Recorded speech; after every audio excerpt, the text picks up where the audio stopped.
네, 안녕하세요. 김동영입니다. 자, 오늘은 이제 부동산 공법 중에서 국토계획법, 그리고 지난 시간에 이어서 검토될 주제, 관리계획 중에서요, 하나, 둘, 셋, 네 번째 항목이 되는 거죠. 그래서 기반 시설의 설치, 정비, 개량, 요 주제를 가지고 체크를 하게 될 거예요. 자, 그런데 일단은 논의를 전개하기 앞서 우리가 이제 기억을 하고 있어야 되는 게 몇 개가 있죠. 그래서 도시군 관리계획이라고 해서 이런 식으로 갑니다. 그래서 국가는 입장에서는 토지 소유자라고 하는 사람에게 이 건축물의 건축 등을 함에 있어서 건폐율과 용적률, 용도 제한 등을 규제하기 위해서 만들어진 개념, 바로 용도 지역부터 시작을 해야 되죠. 그래서 토지가 있으면 항상 뭐가 있다? 용도 지역이라고 하는 것을 가지게 되죠. 그래서 용도 지역 21개 중에 오직 하나만을 가지게 된다. 그래서 다른 관리객이 없다라면 토지 소유자 입장에서는 이 용도 지역에 따라서 여기서 제시하는 건폐율과 용적률, 용도 제한 이거에 맞춰서 건축물의 건축을 하겠다라고 했을 때 개발 행위 허가라는 것을 얻어낼 수가 있습니다. 자, 그런데 토지에서 용도 지역이라고 하는 걸 바뀌게 되면 건폐율과 용적률, 용도 제한이 다 바뀌잖아요. 그래서 여기다가 용도 지구라고 하는 것을 추가적으로 지정을 할 수도 있죠. 그래서 용도 지구에서도 건폐율과 용적률, 용도 제한의 규제가 나오게 될 텐데 용도 지역에 따른 규제와 용도 지구에 따른 규제가 다르게 되면 이들은 용도 지구를 우선 적용을 합니다. 또 경우에 따라서 용도 지역 등에 따른 규제 변화를 위해서 용도 구역이라고 하는 것을 지정을 할 수도 있죠. 그래서 용도 구역도 관리객의 일종이다 보니까 건폐율과 용적률, 용도 제한 뭐 이런 것들을 하기 위한 수단이었었죠. 그래서 용도 지역에 따른 규제와 용도 구역에 따른 규제가 충돌을 하게 되면 용도 구역을 우선 적용한다. 자, 그러면 이런 논리 구조가 되면은 네 번째 관리계획 기반 시설의 설치, 정비, 개량이라고 하는 거 이것도 뭔 소리인지 모르겠지만 관리객의 일종입니다. 그래서 토지 소유자에게 건폐율과 용적률, 용도 제한 등을 규제하기 위한 개념이고요. 어떤 토지 위에 도로, 학교, 공원 같은 기반 시설의 설치, 정비, 계량에 관한 사항을 결정을 하게 되면 건폐율이라고 하는 게 0이고요. 용적률이 0입니다. 뭐냐면 설령 내 땅이라 할지라도 자, 국가나 지자체 입장에서 도로, 학교, 공원 용지로 결정을 하게 되면 아예 건물을 지을 수가 없다라고 하는 거예요. 이게 이제 기반 시설의 설치 정비 계량에 관한 게 한 내용이 되겠고요. 자, 그래서 자, 좀 달라지는 부분이 있어. 앞에서 용도 지역, 용도 지구, 용도 구역에 있어서는 기본 개념 자체가 땅에다 금 긋는 거죠. 그래서 토지 소유자가 알아서 여기다가 이제 건물 지을 때 이런저런 규제를 받는다. 이렇게 해석을 해야 되는데 이 기반 시설의 설치 정비 계량에 관한 계획은요. 단순하게 도로학교 공원을 설치하자고 결정을 했다고 해서 도로학교 공원이 만들어지는 것이 아닙니다. 그래서 이렇게 기반 시설의 설치 정비 계량에 관한 사항을 결정을 한 다음에 실질적으로 자 도로학교 공원을 건설하는 사업을 가리켜서 도시군 계획 시설 사업이라는 용어를 쓰게 됩니다. 앞에서 우리가 이미 볼 때 관리계획 중에서 도시개발 사업, 정비 사업, 도시군 계획 시설 사업 이렇게 세 개를 묶어서 도시군 계획 사업이라 불렀었고요. 그래서 이미 지난 시간에도 얘기했다시피 지금 이제 도로학교 공원을 설치하자고 어떤 토지에다 결정을 하게 되면 이걸 이름하여 뭐라 부른다? 도시군 계획 시설이라고 부르게 된다라고 하는 거 용어의 정의 기억하셔야 돼요. 그래서 자 갑니다. 국가나 지자체 입장에서 도로 학교 공원을 설치하고 싶으면 이반 결정 과정을 거쳐야 되고 그래서 결정을 했다는 얘기는 여기가 도로 예정지, 학교 예정지, 공원 예정지가 된다라는 의미가 됩니다. 그리고 실제로 그 도로 학교 공원을 설치하는 사업을 가리켜서 도시군 계획 시설 사업이라 부르고요. 법을 배우는 사람들, 법을 아는 사람들은 도로 예정지라고 학교 예정지라고 공원 예정지라고 얘기하지 않습니다. 뭐라 불러야 된다? 도시 군계획 시설이라는 용어를 써야 된다. 이렇게 정리를 하고요. 자, 지난 시간에 공부했다고 다시 한번 복습 한번 하시면서 내용 자 검토하겠습니다. 제일 먼저 이제 시험 문제 이슈가 되는 것이 기반 시설의 분류와 세분이라고 하는 개념이 출제 쟁점이 되게 됩니다. 자, 그래서 이 기반 시설의 설치 정비 계량에 관한 내용 중에서 먼저 용어의 정의 기반 시설이 뭐냐라고 했을 때 종류가 너무 많습니다. 그런데 우리 시험에서는 이 기업 법에서는 기반 시설이라고 하는 것을 7개 그룹으로 분류합니다. 교통시설, 공간시설, 유통공급시설, 공공문화체육시설, 방제시설, 보건위생시설, 환경기초시설까지 7개 그룹으로 분류가 돼요. 자, 근데 우리 수험생들이 이걸 다 외우려고 요걸 씁니다. 뒤집니다. 여러분들 진짜 양이 많습니다. 그래서 욕심을 내시게 되면 말려버리는 거야. 자, 그래서 제가 지금 7년, 저 공법만 따지면 한 1년 만에 이걸 다 외운다는 것은 거의 불능에 가까운 일이다. 그런데 합격은 하셔야 된다. 그러면 어떻게 해야 된다? 바로 핵심이 되는 포인트가 되는 것들을 외워야 된다. 자, 그래서 원래는 외우는 순서가 교통시설 외우시고요.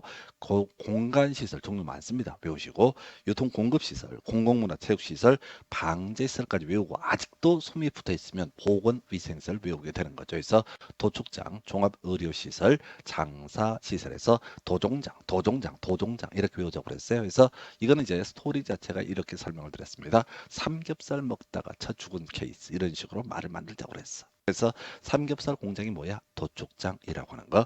그래서 삼겹살 먹고 몸에 이상 있으면 병원 가겠죠. 이걸 우리가 종합의료시설이라고 부르게 됩니다. 자, 일본 또 살아오겠지. 근데 또 좋은 사람도 있을 거야. 그래서 장사시설이라고 하는 거 이렇게 가게 되죠. 그래서 도종장이라고 하는 것이 위생에 보건에 신경을 써야 된다. 도축장 위생 신경 안 쓰면 여러 명 죽을 겁니다. 자, 병원 가서 병 생기는 경우 있겠죠. 당연히 위생에 특별히 신경을 써야 된다. 그다음에 이제 돌아가신 분 이 화장하고 공동묘지, 봉환시설 이런 것들을 묶어서 부를 때 장사시설이라는 용어를 쓰게 되는데, 자, 이 장사시설이라고 하는 거, 요것도 위생에 신경을 써야 돼. 장례 치르러 갔다가 큰 뭐 병 생기거나 이러면 안 되거든요. 그래서 이게 보건위생시설. 또 하나 이제 환경기초시설은 하수, 폐폐빛 이렇게 외워달라고 그랬어요. 정확히 외워야 됩니다. 그래서 하수도, 수질 오염 방지시설, 폐기물 처리시설이라고 하는 것이 있을 테고요. 폐차장, 빗물의 저장 및 이용 시설까지 해서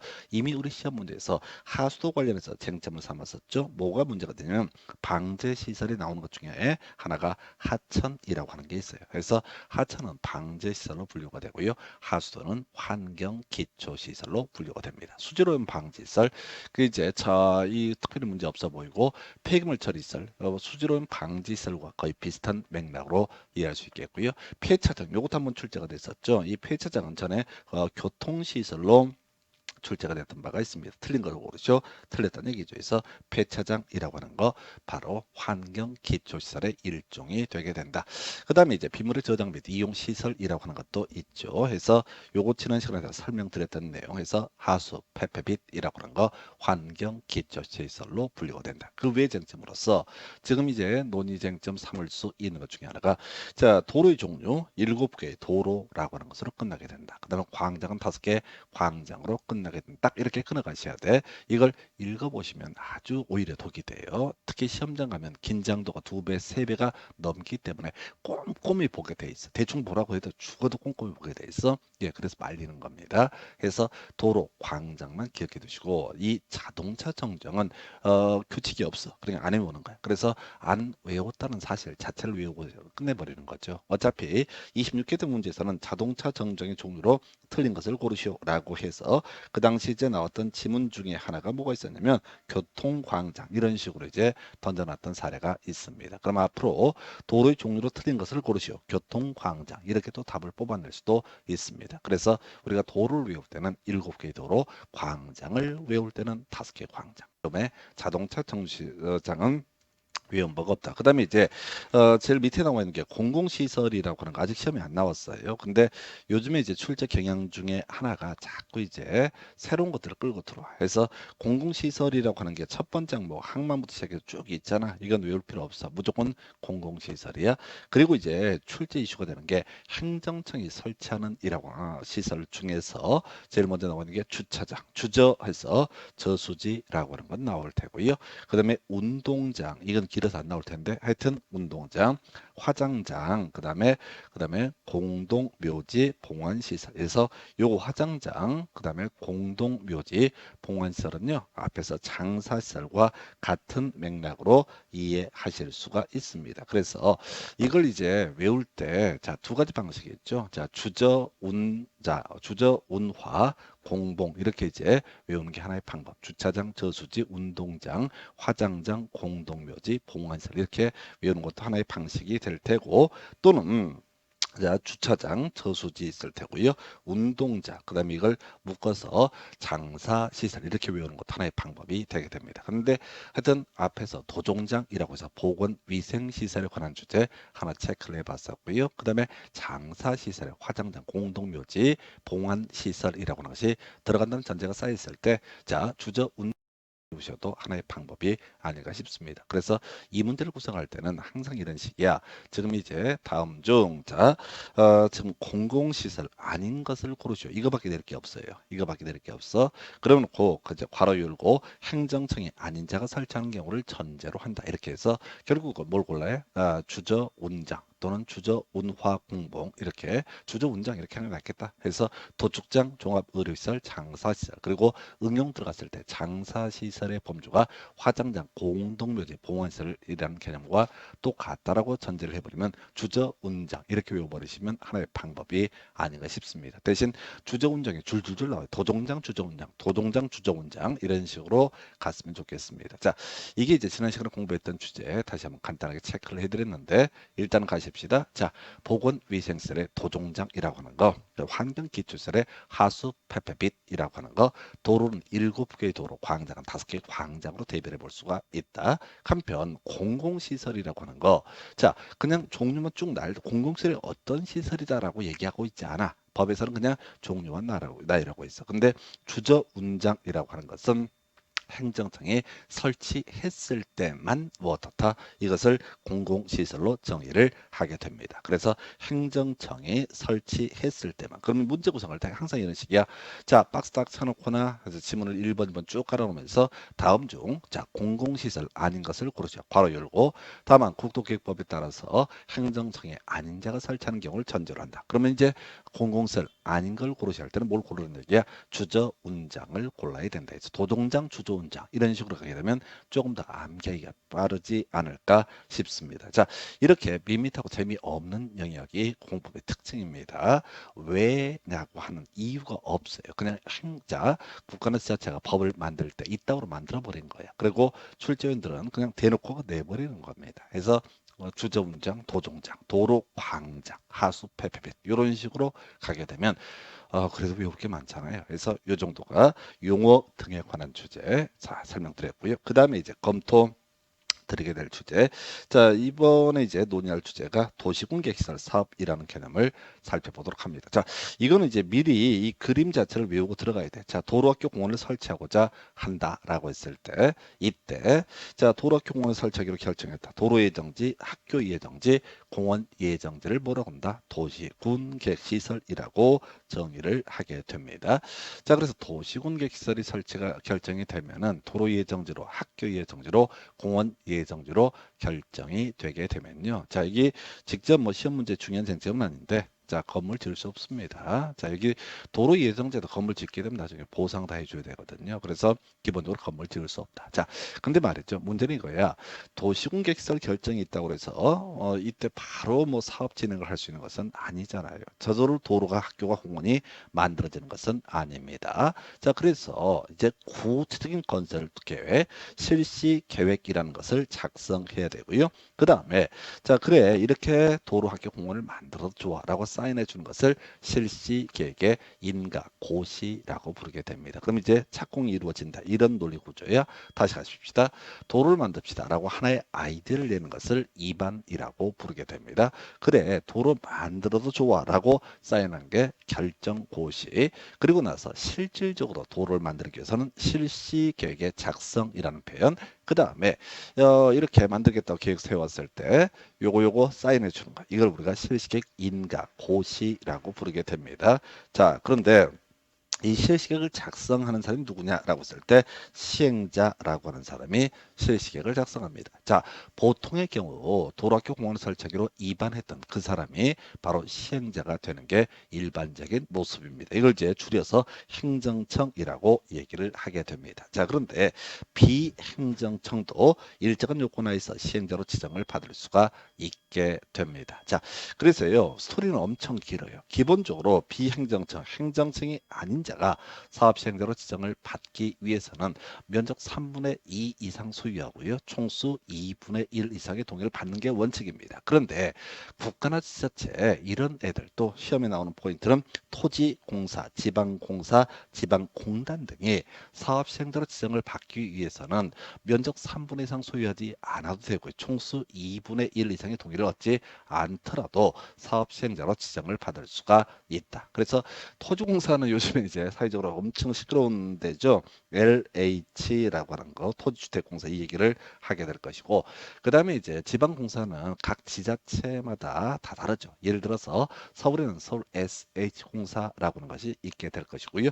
경기도에 가면 경기도시개발공사, 이름 좀 바뀌었습니다. 하여튼 이런 애들을 지방공사라고 부르게 됩니다. 그럼 이제 지방공단은 뭐냐라고 했을 때, 예를 들어서 서울시 같은 경우 시설관리공단 뭐 이런 게 있어요. 주차장 운영하고 뭐 이런 애들. 그래서 이걸 지방공단이라고 부르게 됩니다. 자, 무슨 얘기냐? 토지주택공사나 지방공사나 지방공단 용어들이 좀 새롭긴 한데요.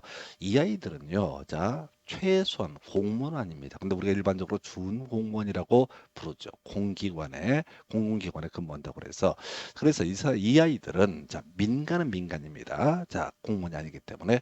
그래서 원래대로 치면, 자, 동의 얻어야 될 것처럼 보이는데 동의 없이도 어떻다? 믿을 수 있는 자로 봐서 동의 없이도 사업시행자로 지정을 받을 수가 있다. 요렇게 얘기합니다. 그래서 자, 요게 이제 지금 한 10년 역사에 3번인가 2번 답을 뽑았던 주제에서 토지주택공사, 지방공사, 지방공단이라고 하는 사람 동의 없이도 사업시행자로 지정을 받을 수가 있다. 요렇게 갑니다. 자, 그 다음에 최근에 자, 도시개발법에서 한번 나왔던 주제인데요.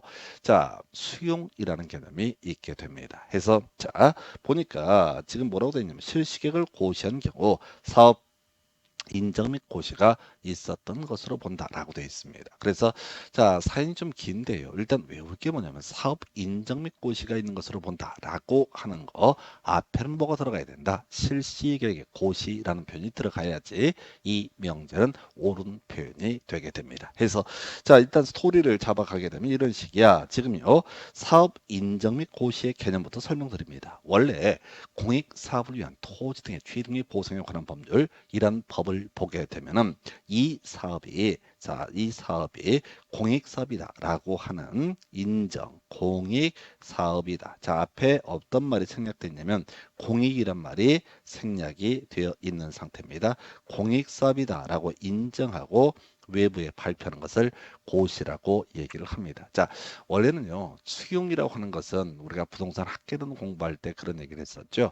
도시개발사업의 시행 방식 중에서 수용 방식이 있고 환지 방식이 있고 혼용 방식이 있다. 이런 얘기를 예시를 하면서, 수용 방식이라고 하는 것은 사업 시행자가 보상금 얼마를 주고요, 강제로 땅을 뺐습니다. 그래서 사업을 다 끝낸 다음에 분양하는 이런 방식, 이걸 우리가 수용 방식이라 부르는데, 문제는 이 강제로 남의 땅을 일반 국민의 땅을 뺏어내기 위해서는 공익 사업을 위한 토지 등의 취득 및 보상에 관한 법률에서는 뭐라고 얘기하냐면 바로 사업 인정 및 고시라는 것을 받아내야지 뭘 할 수 있다? 수용 등을 할 수가 있다고 얘기합니다. 다시 갑시다.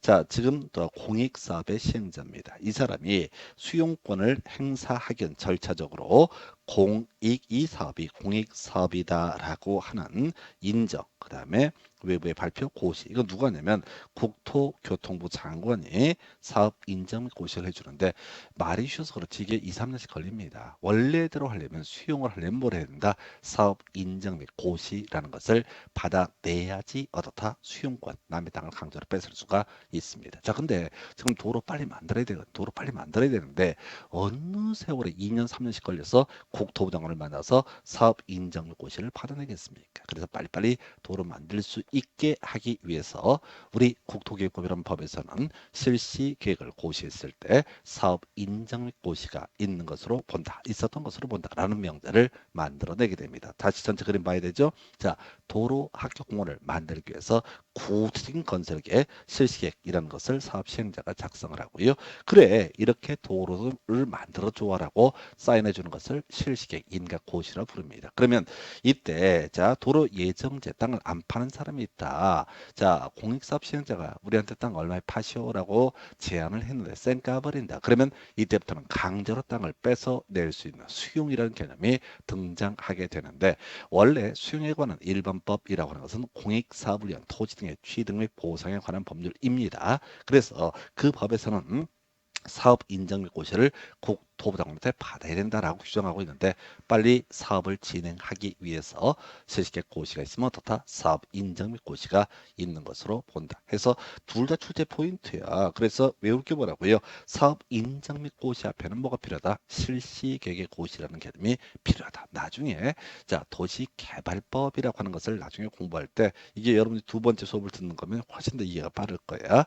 그게 뭔 소리냐면, 도시개발법에서는 세무고시 뭔지도 몰라. 세무고시 있게 되면 어떻다? 사업 인정 및 고시가 있는 것으로 본다. 이 두 개를 비교하는 게 출제가 될 수가 있어요. 그래서 이미 최근 문제에서 27회인가 28회 때 도시개발법에서 그게 출제가 됐거든요. 그러면 그걸 옮겨오게 되면 바로 국토계획법에서 사업 인정 및 고시가 있었던 것으로 본다라는 표현 앞에는 뭐가 필요하다? 실시계획 고시라고 하는 것이 필요하다. 이렇게 갑니다. 자, 행정심판 얘기가 뭐고, 요거는 이제 좀 출제 빈도가 상대적으로 이거보다는 약간 떨어지는데, 자, 지금요, 우리 도시군계획시설 사업에 있어서 사업 시행자 행정청이 되는 경우가 있고, 아까 토지공사, 지방공사, 지방공단 또는 일반 민간인의 경우에는 민간 건설회사 등에 있어서는 면적 3분의 이상 소유하고 총수 2분의 1 이상의 동의를 받게 되면은 시행재시정을 받을 수가 있습니다. 자, 문제는 행정심판의 의미가 뭐냐면은, 자, 시군구청장이 뭘 했어요. 근데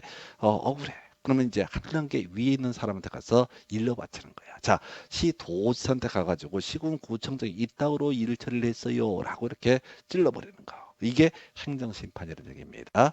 행정심판에서 해결이 안 되면 나중에 행정소송 법원에 가서, 자, 행정소송의 문제가 있는데, 요건 세법할 때 또 논의를 할 거야.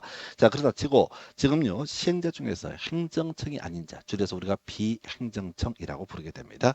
자, 비행정청, 행정청이 아닌 시행자가 일정한 처분을 했다라고 했을 때, 그때 자, 억울함이 있을 때 누구한테 이 억울함을 토로할 것이냐? 이 사람을 사업시행자로 지정해준 지정한 자에게 어떻다?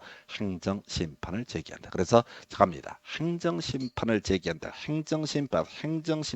여러분들이 봐야 되는 것은 뒤쪽을 봐야 되거든. 행정심판을 제기한다. 누구한테? 지정한 자에게 행정심판을 제기하게 된다. 이렇게 정리를 하게 됩니다. 그래서 자, 어차피 이 파트가 진짜 어려운 파트예요, 여러분들이. 그리고 지문도 더럽게 길어. 그래서 대부분 수험생이 손을 못 대는 파트예요. 근데 제가 시킨 대로 하게 되면은 돼요. 아무것도 아니야. 아무것도 아니야.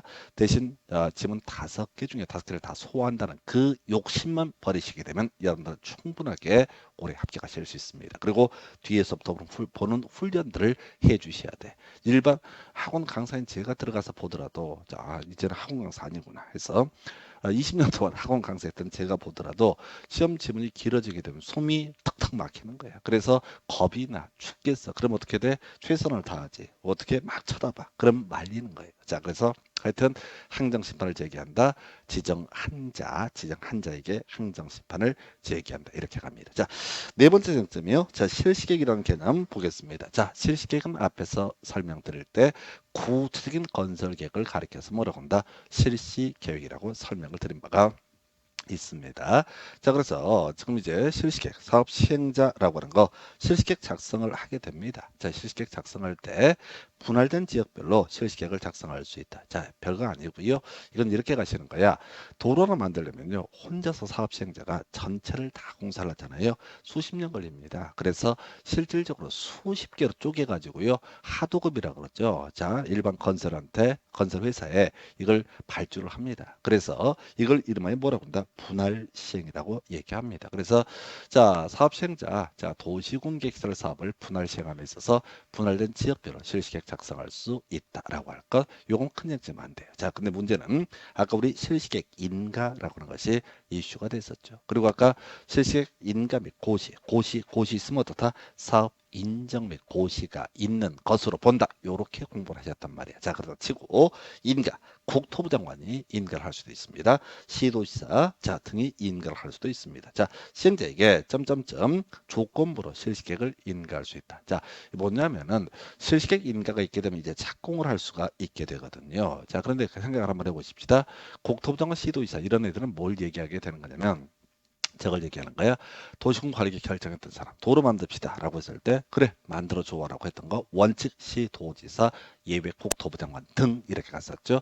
이 사람이 자 도로 만드는 거 좋은데 지역 주민들한테 민원 발생하지 않게 라고 조건부로 인가를 하게 됩니다. 이걸 이제 우아하게 얘기하면 기반 시설에 필요한 용지 확보 등의 조치를 할 것을 조건으로 실시계획을 인가할 수 있다. 이건 중요한 게 아니야. 자, 근데 문제는 조건부 인가를 함에 있어서 사업 시행자는 당연히 뭐라고 얘기하겠습니까? 걱정하지 마시라. 나는 절대 지역 주민들한테 불만을 일어나지 않게 할 자신이 있다.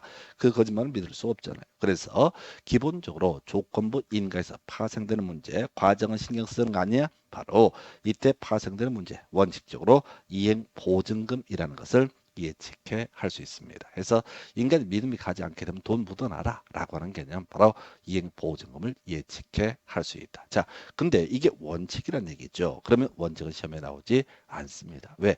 우리가 객관식 문제를 구성함에 있어서 원칙에 관한 것을 출제하면은 예외를 포섭하지 못하기 때문에 출제 오류의 문제가 발생하게 됩니다. 그래서 나온 얘기가 바로 예외 항목. 자, 지금 사업 시행자가 지금 행정청 중에서 국가나 지자체 행정청인 경우에는 이때는 어떻다? 이행 보증금을 예치하지 않는다. 자, 우리 법조문에서는 국가지자체라는 표현을 쓰고 있지만 이건 행정청이라는 의미로 새기게 됩니다. 바로 비교해서요. 아까 행정청이 아닌 시행자가 행한 처분에 대해서 불만이 있으면 어떻다? 지정 한자에게 행정심판을 제기한다. 이렇게 하나 논의가 됐었고요. 두 번째 이슈 바로 믿을 수 있는 사람, 국가나 지자체는 이행 보증금을 예치하지 않는다. 자, 요 5년 동안 요 관련한 정책 3번이나 답을 뽑았습니다. 뒤에서 개발 행위 허가 챕터에서 다시 한번 논의를 하겠지만 너무너무 중요한 주제예요. 그래서 요런 게 나왔었고요. 그다음에 23회 때인가요? 좀 어려웠던 문제. 자, 지금 이건 사연이 겁나 길어요. 자, 그래서 색깔 입혀진 거 보도록 합니다. 앞에 읽어봤자 어차피 의미가 없어요.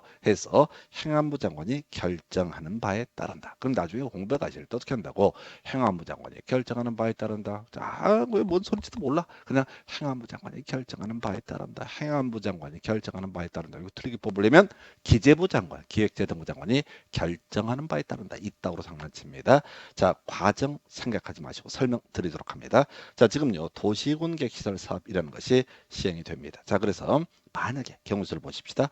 자, 이게 이제 도로교 공원을 건설하는 사업이 하나의 도에 걸쳐서 사업 시행한다. 또는 두 개 이상의 시도에 걸쳐서 사업 시행을 한다라고 한번 해보겠습니다. 논리 구조가 이런 식. 과정은 시험에 나오지 않아.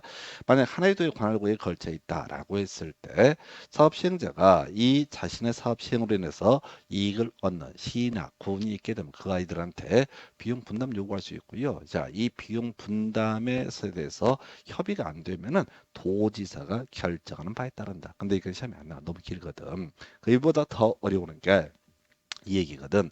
비용 부담이라고 해서 자, 지금요 2개 이상 시도에 걸쳐서 도시군 계획설 사업이 시행이 되고 있습니다. 그런데 법전 보니까 자, 시도지사는 그 시도에 속하지 않는 시군 등에게 비용을 부담시키려면 해당 지자체장과 협의를 하되 협의가 성립되지 않을 때는 행안부 장관이 결정하는 바에 따른다. 이렇게 되어 있네요. 자, 그러면 이제 이걸 어떻게 접근을 하게 될 거냐라고 했을 때 자, 지금 도시군 계획설 사업을 했는데 옆에 시도에서 이익을 얻는 사람이 있다. 그러면 이 시도지사가 사업 시행자가 되는 게 원칙이니까 이 사람이 옆에 시군, 자, 시장군수 등한테 자, 너는 또 얼마 내라라고 이렇게 제시를 할 수가 있게 됩니다. 자, 근데 협의가 안 된다고. 그럼 누가 다? 행안부 장관이 결정하는 바에 따른다. 자, 나라하고요. 돈 얘기 나오면 보통 우리가 기재부 장관을 생각을 하시게 됩니다. 기재부 장관이 마치 뭐 하는 것 같은 느낌을 줘. 아니야. 행안부 장관이 결정하는 바에 따른다. 자, 이게 24회 때 도시개발법에서 출제가 됐습니다. 똑같아. 자, 하여튼 복잡스러운 과정이 있는데, 자, 결국은 장관 누가 국토부 장관 아닙니다. 행안부 장관이 결정하는 바에 따른다. 기재부 장관 아닙니다. 행안부 장관이 결정하는 바에 따른다. 누가 결정한다? 행안부 장관. 이렇게 가시는 거예요. 그래서 자, 지금 우리가 설명을 드리면서 이 지문을 보더라도 여러분들의 지능 수준으로 이 문장을 외울 수가 없어요. 실제는 더 길단 말이야. 그래서 애쓰지 마시고 결정하는 바에 따른다. 앞에는 뭐가 들어가야 된다? 행안부 장관. 최근 문제에서요. 요걸 가지고 틀린 것을 고르셔야 할 때 기재부 장관이 결정하는 바에 따른다. 앞에가 얼마나 길겠어. 읽다가 죽는다니까요. 너무너무 힘들어. 자, 그래서 이런 게 있겠고. 그 다음에 이제 30회 때가 나왔던 주제이고, 뭐 거의 한 매년 80% 이상 출제될 확률이 있는 게 바로 실효라는 개념이 되게 됩니다. 자, 지금요, 도로 만들자고 해서 입안했습니다. 자, 기반 시설의 설치 등을 입안했습니다. 그래서 자, 도로 만들어도 좋아라고 해서 결정고시가 있습니다. 이 결정고시를 아까 뭐라고 그런다? 도시군계획시설 결정고시라고 부르게 되죠. 자, 그런데 이런 도시군계획시설 결정고시가 있으면 실시계획을 작성해서 요거 확정 짓는 게 뭐라고요? 실시계획의 인가고시라고 부르게 됩니다. 이런 과정을 거치게 돼요. 자, 그런데 문제는 그거죠. 자, 이렇게 도로교 공원의 설치가 결정이 되면은 아까 개별적인 토지 소유자 입장에서는 개발 행위 허가의 금지라고 하는 이런 규제를 받게 된다. 이렇게 설명을 드렸습니다. 자, 문제는 이런 사안이에요. 자, 도로학교 공원 요중지로 묶어놓고 나서 국가나 지자체, 특히 지자체가 돈이 없어서 사업 시행을 하지 않는 경우 또는 못하는 경우가 있습니다. 그러면 자, 즉 묶여 있는 이 사람은 자, 너무너무 고통스러운데 이 문제가 있단 말이지. 그래서 실효 제도를 두고 있습니다. 자, 도로학교 공원으로 결정 고시가 되고 나서 그 결정의 고시로부터 20년 내 사업이 시행되지 않게 되면 20년이 된 날에 다음 날에 그 도시군 관리계 결정은 효력을 상실한다. 요렇게 가게 됩니다. 그래서 요거 10년이라고 많이 장난치고요. 그 다음에 다음 날 빼서 틀리게 하기도 합니다. 사실은 실효에 관한 항목이 너무너무 많은데 자, 문제는 이 문장은 그냥 서비스로 두는 지문이다. 자, 30회 때는 이 괄호 넣기 문제도 출제가 됐었죠. 괄호 넣기 문제로 해서 여기까지. 이게 이제 지금 사실은 여러분들이 일반적인 수험서를 가지고 공부를 하시게 되면 이게 교재 페이지로만 대략 한 6, 7페이지 됩니다. 근데 지금 나와 있는 이 주제만 가지고 최근 20년간 시험에 출제가 되고 있습니다. 그러면 이게 소위 얘기하는 족보라는 개념이에요. 족보. 제가 교재 만들고 뭐 지금 하고 나서 쫄딱 망하긴 했지만은 자, 특히 코로나가 좋았어. 그래서 하고 나서 더럽게 힘들었는데 한 3년 동안 단 하루도 쉬지 않고 열심히 살아봤는데 코로나 직전에는 괜찮았어요. 상당히 이제 내가 대한민국을 바꾸겠다 뭐 이런 이제 용기도 생겼어. 왜냐면 그 전에 한 달 동안 수강생 분이 한 뭐 4명, 5명 이래다가 그 코로나 터지기 직전에 한 달에 25명 뭐 이래 가지고 야, 이제는 해결됐구나 했는데 코로나 탁 터지면서 아주 아작이 났었지요. 그래서 잘 됐어. 그래서 이게 누군가가 뭐죠? 달리기 싫을 때 너무너무 지쳐갈 때 옆에서 다리 걸어가지고 넘어뜨려야지 안 달리는데 이 코로나가 저한테는 다리를 걸어준 꼴이야. 그래서 하여튼 자, 옆으로 좀 셌었고요. 자, 요거 실효라고 하는 거예요. 그래서 이게 족보란 얘기하다 옆으로 셌었네. 그래서 자, 요것도 여러분들이 양의 방대기 때문에 쉽게 외우기는 힘듭니다. 그래서 어찌됐든 교재 가지고 끊임없이 반복하시다 보면은 맥락이 잡혀. 그러면 시험에 어떻게 나오든 간에 다 답을 맞춰내실 수가 있습니다. 자, 요 정도 얘기 설명드렸었고요. 그 다음에 이제 지금 이게 도시공개시설 사업에 관련된 그동안 시험 문제 나왔던 거의 대부분의 쟁점을 나열을 했어요. 자, 이제 설명드릴 주제가 공동구라는 주제가 출제 포인트가 되겠습니다. 자, 이거는 올해 30일의 시험에서 개쓰레기 시험 문제 구성됐는데 제가 딱 지적했던 게 그대로 100% 출제가 됐어요. 그래서 일단 공동구라고 하는 개념부터 설명을 드릴게요. 공동구라고 하는 것은 땅 밑에 큰 관을 심어서 전선, 가스관, 하수도관 뭐 이런 것들을 쳐넣는 큰 구멍을 가리켜서 공동구라고 부르게 됩니다. 자, 이것도요 사실은 이제 바로 기반 시설의 일종이 되게 됩니다. 자, 그런데 자, 우리 기반 시설의 종류 앞에서 도종장도 보셨고 하수, 페페빛 이런 것들 공부하셨고 도로는 교통시설, 자동차 정정도 교통시설, 그 다음에 광장은 공간시설 뭐 이런 식으로 이제 아까 중간중간에 설명을 드렸던 바가 있습니다. 자, 근데 우리 법에서 공동구에 대해서 따로 얘기를 하고 있어요.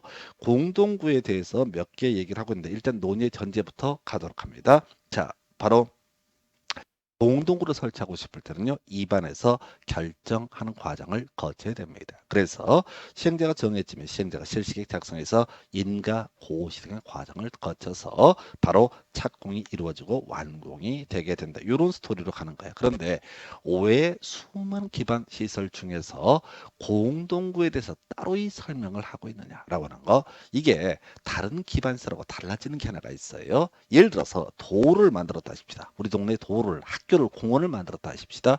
자, 그러면 내가 도로가 우리 동네에 새롭게 뚫렸어. 그게 도시공개시설인데 문제는 그거지. 내가 그 도를 일반 시민인데 지금 탈 의무, 그 도를 이용할 법적 의무가 있느냐? 아니지. 어디 안 가면은 도로 이용할 필요 없지. 그리고 자기는 산길로 가고 싶으면 산길로 가면 되는 거지. 반드시 그 도를 이용해야 된다. 이런 건 없단 말이죠. 어디에죠? 우리 동네에 공원이 하나 만들어졌다라고 한번 전제해 보겠습니다. 그러면 공원을 내가 반드시 이용해야 되냐? 아니야, 나 집 구석에 처박혀 있는 게 너무 좋아. 그러면 공원을 이용하지 않아도 됩니다. 자, 그런데 이 공동구라고 하는 것은요. 공동구가 만들어지면 이와 관련돼 있는 사람들은 반드시 공동구를 이용할 의무가 있습니다. 예를 들어서 전선, 자, 한전에서요. 자, 전봇대로 전기를 공급하다가 그 동네에 공동구가 만들어지게 됩니다. 그러면은 이때는 어떻다고요? 한전은요. 더 이상 전봇대로 전기를 공급할 수 없고 반드시 어떻다? 바로 지금 자, 자, 이 공동구에 쳐 넣어야 된다. 수용을 해야 된다라는 표현을 쓰게 됩니다. 반드시 이용할 의무가 있다. 그래서 이게 이제 완공이 됐을 때 이용 의무라고 하는 거, 자, 이에 관계되는 사람입니다. 뭐 개인이 일반 개인이 공동구에 들어갈 일은 없을 테니까. 그래서 아까 우리 전선을 갖고 예시를 했는데 이용 의무가 있는 것, 이걸 우리가 뭐라고 한다? 공동구라고 부르게 됩니다. 그래서 자, 여기서 지금 이제 6, 7년 사이에 문제 2년에 한 번꼴로 출제가 되고 있는데 출제 포인트를 잡아 보셔야 돼. 해서 지금 이제 출제된 순서와는 무관하게 어떤 경우에 공동구를 설치를 해야 되느냐라고 하는 것이 문제가 되게 됩니다. 그래서 200만 제곱미터를 초과하는 사업에 있어서는 어떻다? 공동구를 설치할 의무가 있다. 그리고 자, 200만 제곱미터 얘기가요. 지금 30회, 29회, 30회 때 출제가 됐던 주제예요. 그래서 제가 법 좀 분석하다 보니까 200만 제곱미터를 내주면 너무 문제가 쉬운 거고 그 다음에 우리가 예상해 볼 수 있는 것이 이게 아니겠느냐, 이게 구지신 아니겠느냐 해서 200만 제곱미터 초과라고 하는 것은 그렇다 치고, 자, 200만 제곱미터 초과는 도시개발구역, 정비구역, 경제자유구역이라고 하는 거, 이걸 다 외우려고 하면 안 돼. 여러분 머리 안 좋아, 다 외우면 머리 터져버려. 그래서 구역이라고 하는 거, 택지개발지구, 공공주택지구, 지구도 돼 있죠. 그 다음에 신도시까지 해서 의미 새기지 마시고 200만 제곱미터를 초과하는 구지신이라고 하는 거, 이거 어떻다? 바로 공동구 설치할 의무가 있다. 그래서 자, 30회 때까지 나왔던 주제가 200만 제곱미터 초과, 이걸 150만, 200만 해서 한 번 틀리게 한 번 맞게, 그리고 나서 드디어 31회 때 구역, 지구, 신도시 요걸 가지고 구성을 했습니다. 그래서 자, 30일의 문제 더 그렇게 어려웠어요. 짜증났던 문제인데 자튼 구지신이라고 하는 거.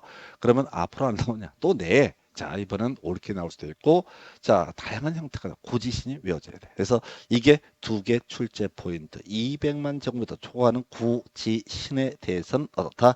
공동구 설치 의무가 있다. 자, 근데 아까 우리 공동구 만들어지게 되면요, 이용 의무가 있다라고 돼 있어요. 근데 이제 이용 의무가 무조건 이용 의무가 있고, 무조건 이용 의무가 있고, 경우에 따라서 이용 의무, 자, if 뭐 이런 경우가 있어요. 그래서 지금 무조건 이용을 해야 되는 게 전선, 통신선로, 수도관, 열수송관, 중수도관, 쓰레기수송관. 이게 뭐냐고, 중수도관이 뭐냐고 이런 거 물어보지 마. 그리고 성격 안 좋은 거야. 알아서 뭐 하게. 또 얘기해 줘봤자 금방 또 돌아서면 잊어버릴 건데 의미 없어. 그래서 기본적으로 공동과 설치된 하려면 자, 이런 일정한 시설 등은 반드시 어떻다? 공동구에 수용되도록 수용이라는 게 땅을 뺀다는 의미가 아니라 쳐넣어야 된다라는 의미입니다. 자, 출제 포인트.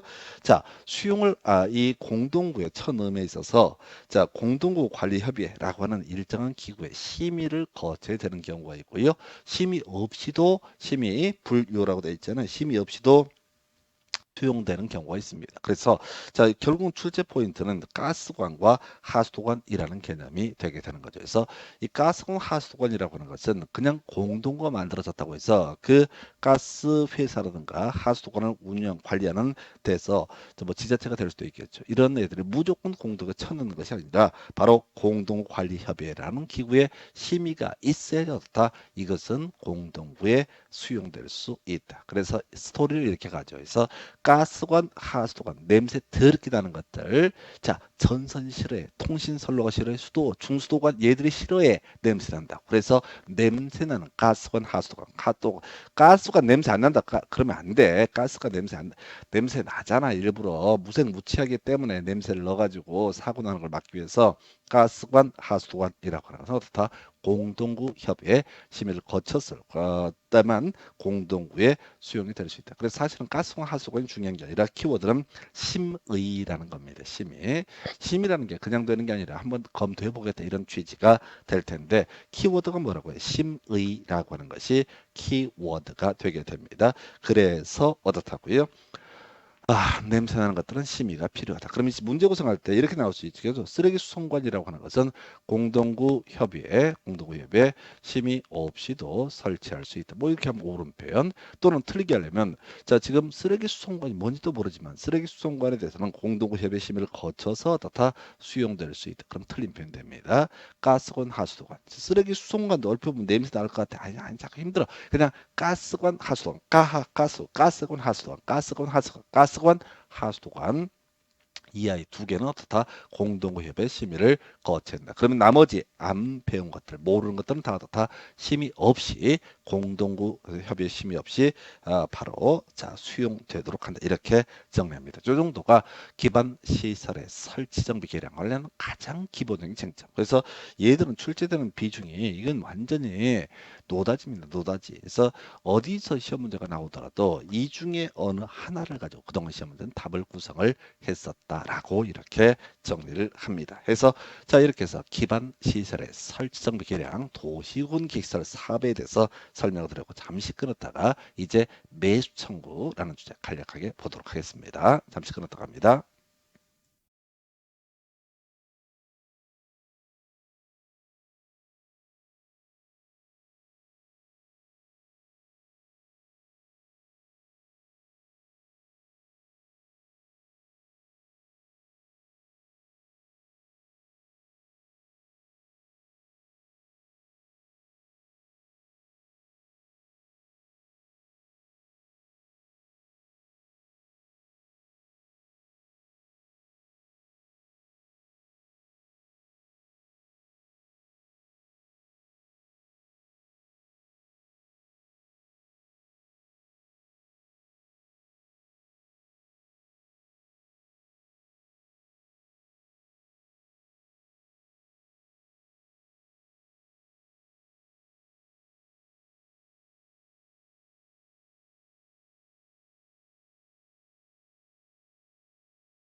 자, 계속해서 이제 검토 드릴 주제 기반 시설의 설정 개량 관련해서 27회 때 마지막으로 구성됐고 아주 주요 이슈로 다뤘던 것이 소위 매수 청구라는 개념이 되게 됩니다. 자, 일단은 우리 앞에서 그런 얘기 했었죠. 도시군객 시설 결정의 고시일로부터 20년 내 사업이 시행되지 않게 되면 20년이 된 날에 다음 날에 그 효력을 잃는다. 이렇게 규정을 하고 있었어요. 그래서 내 땅이 혹시 도로 부지로 학교 부지로 공원 용지로 결정이 돼 있다. 그런데 지자체가 돈이 없거나 등등의 이유로 20년 동안 사업이 시행되지 않게 되면은 20년이 된 날에 다음 날 자동으로 풀립니다. 그래서 이제 정상적으로 건축물의 건축 등을 할 수 있게 됩니다. 자, 그거는 별개의 문제로 우리 법에서는 또 매수 청구라는 제도를 두고 있습니다. 그래서 이 매수 청구라고 하는 개념은 그런 식이야. 도시군 계획시설부를 묶였는데 10년이 경과되도록 이 도시군 계획시설 사업을 시행하고 있지 않다. 그다음에 세 번째 그 문제의 토지가 지목이 되다라는 세 가지 요건. 물론 이건 당연히 알아야 됩니다. 세 가지 요건은 알아야 되는데 얘는 답은 아니야. 왜? 이 파트에 워낙 기초가 되는 개념이 되기 때문에. 그래서 논리구조가 이런 식이죠. 10년이란 건 뭐 그냥 헌재에서 결정을 한 숫자 내용이고요.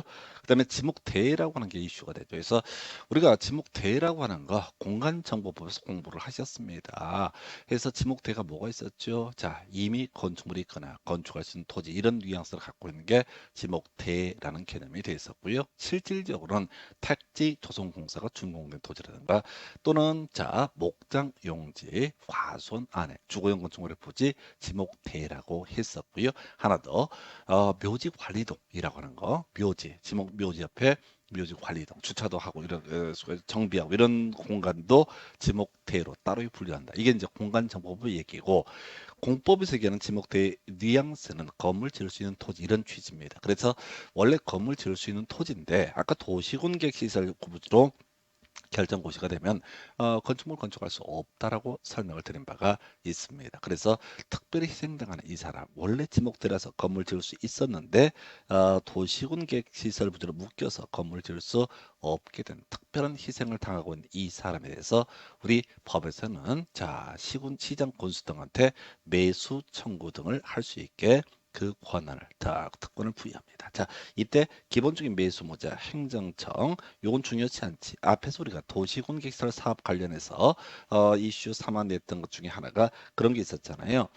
사업 시행자 누가 되느냐? 기본적으로 행정청. 그런데 비행정청은 일정한 요건 갖춰야지 사업 시행자로 지정을 받을 수 있게 되는데 한국토지주택공사라든가 또는 지방공사, 지방공단 이런 애들은 자 동의 없이도 사업 시행자로 지정을 받을 수가 있었죠. 바로 그 케이스가 나중에 이슈가 되게 됩니다. 좀 이따 확인할 거고요.